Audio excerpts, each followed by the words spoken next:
بسم اللہ الرحمن الرحیم. سب سے پہلے تو آپ سب کا بہت بہت شکریہ کہ آپ اتنے شارٹ نوٹس پہ اس پریس کانفرنس میں شرکت کے لیے آئے. ایک بہت ہی امپورٹنٹ ایشو کے اوپر جو ملک کے لیے ضروری ہے اس کے اوپر بات ہونی چاہیے،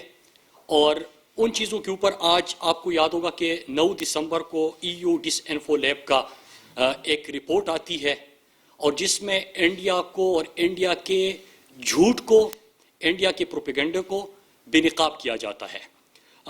میں اس کی طرف آنے سے پہلے، کیونکہ ہمارے ملک کے اندر ایک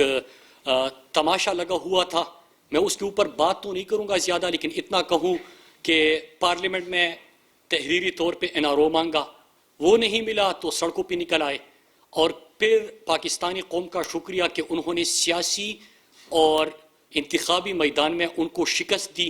اور آج تک ان کے جماعتوں کے اندر سے اٹھنے والے سوالات، ان کی لڑائیاں،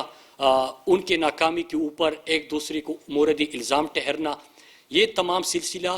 چلتا آ رہا ہے. پھر اس کے ساتھ کل ہی آپ نے دیکھا کہ ایک طرف یہ دھاندلی کا شور بھی مچاتے ہیں، لیکن سینٹ کے لیے اگر پرائم منسٹر عمران خان فیصلہ کرتے ہیں کہ شو آف ہینڈ سے ہم نے سینٹ کا الیکشن کی طرف جانا ہوگا اور دھاندلی کے روک تھام اور پیسے کے استعمال کو روکنے کی بات ہوتی ہے، تو اس سے بھی گلا کرتے ہیں. حالانکہ گورنمنٹ میں تو ہم ہے، اور اگر گورنمنٹ چاہے تو آپ ماضی میں دیکھے فائدہ اٹھا چکے ہیں. دوسرا، ایک طرف کہتے ہیں ہم نے NRO نہیں مانگا، لیکن دوسری طرف قومی اسمبلی میں تحریری طور پہ NRO مانگتے ہیں، اور سینٹ کے لیے جب ایجنڈا تجویز کرتے ہیں تو نیب کیسز کے اوپر اصرار ہوتا ہے کہ ان کو ایجنڈے کا حصہ بنایا جائے. پھر تیسری طرف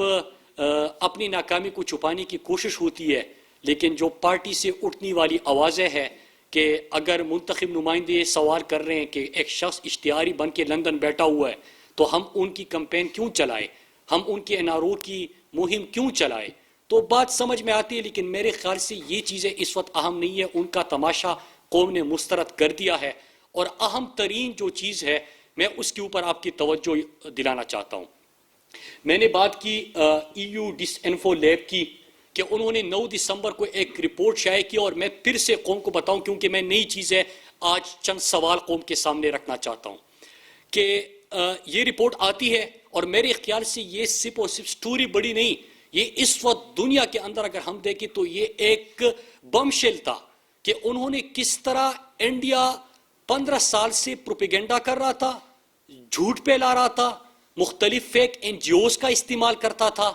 اور اس کی تھرو اپنی کمپین آگے بڑھا رہا تھا. یہ تمام چیزیں انڈیا بری طرح ایکسپوز ہو گیا. لیکن ایک ہفتہ گزر گیا، اس کے اوپر آپ نے فورن آفس کا موقف بھی اس کے سامنے آ گیا تھا، نیشنل سیکیورٹی ڈویژن کا آ گیا. انڈیا کیا کر رہا تھا؟ پہلی چیز یہ کہ پاکستان کو ڈپلومیٹک فرنٹ پہ، اکانومی پاکستان کی، اور پھر انفارمیشن، جھوٹی خبریں پھیلا کے وہ پاکستان کو کس قسم کے نقصان دینے کی کوشش کر رہا تھا. ہم پہلے آپ یہ شریواستو گروپ جو ہے وہ اس کی سرپرستی کر رہا ہے. 750 میڈیا آؤٹ لیٹس کا استعمال کیا جا رہا ہے. پھر اس کے ساتھ 250 سے زیادہ ویب سائٹ ڈومین ہے جن کا اس کے لیے استعمال ہو رہا ہے. 10 سے زائد NGOs ہے جو کہ اس کمپین میں ان کے ساتھ شرکت کر رہی، اور اس کے ساتھ یورپین یونین کے پارلیمنٹیرینز ہے، وہ بھی اس کا حصہ رہے. اور کس طرح انہوں نے یہ کمپین چلانے کے لیے کیا کیا کہ پوری دنیا کے تقریباً 116 ممالک میں ان کی پریزنس ہے. انہوں نے فیک آئیڈنٹیٹیز کا اس میں استعمال کیا، انہوں نے فیک NGOs کا استعمال کیا، اور اس کی لوئس بیسان جو ہے جس کی 14 سال پہلے ڈیتھ ہو چکی تھی، کس طرح ایک واشنگٹن میں GB کے حوالے سے ایک فرینڈز آف GB کے نام سے ایک کانفرنس کا انعقاد ہوتا ہے، اور کس طرح جھوٹی خبریں پھیلائی جاتی ہے. یہ تمام چیزیں تو آپ کے سامنے رکھی گئی تھی اور یہ آ گئی تھی. میرا پہلے جو اس کے اندر سوال ہے وہ یہ ہے کہ جب یہ اس قسم کی کمپین ڈیزائن کرتے ہیں تو 2-3 چیزیں ہماری ذہن میں آتی ہے کہ اگر آپ نے باہر دنیا میں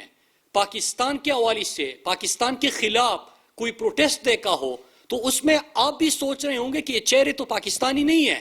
تو یہ پاکستان کے مطلب فری بلوچستان کی اگر کوئی پروٹیسٹ ہو رہا ہے وہاں پہ تو یہ تو پاکستان کے ہے نہیں، ان کے چہرے بتا رہے ہیں. سب حیران ہوتے تھے، پاکستانی سوال کرتے تھے، لیکن جب یہ رپورٹ آئی تو انہوں نے ایکسپوز کر دیا کیسے کہ فیک این جی اوز ہے 10 سے زائد جن کا استعمال ہوتا ہے، جن کے تھرو آپ پاکستان کے حوالے سے پاکستان کے خلاف پروٹیسٹ کا انعقاد کرتے ہیں. کانفرنسز جو ہو رہی ہے، جو سیمینارز ہو رہی ہے، وہ بھی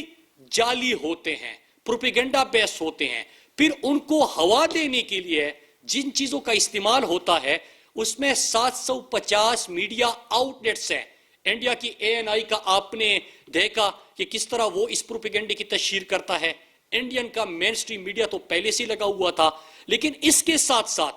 سوشل میڈیا کا بھی استعمال ہوتا ہے اور مختلف فورمز ہوتے ہیں. مثال کے طور پہ 7 فورم ایک ہے، انڈیا کا سوشل میڈیا نیٹ ورک ان ویب سائٹس کے علاوہ وہ ہے. پھر اس کے ساتھ ساتھ یہاں پہ ہم نے پہلے بلوچستان ان کے پی ڈی ایم کے جلسے سے پہلے کہا تھا کہ کچھ نادان دوست ہو سکتے ہیں، وہ بھی اس میں شرکت کرتے ہیں اور اس کمپین کو ہوا دیتے ہیں. تو یہ چیزیں تو ایکسپوز ہو گئی. سوال پہلا یہ کہ ایک ہفتہ گزر گیا، پی ڈی ایم کی طرف سے آپ نے اس کے اوپر کوئی احتجاج، کوئی آواز، کوئی ان کے پروپیگنڈے کو ایکسپوز کرنے کے لیے کوئی بات، کوئی گفتگو، کوئی بیان آپ کی نظروں سے گزرا؟ کم از کم میری نظروں سے تو نہیں گزرا.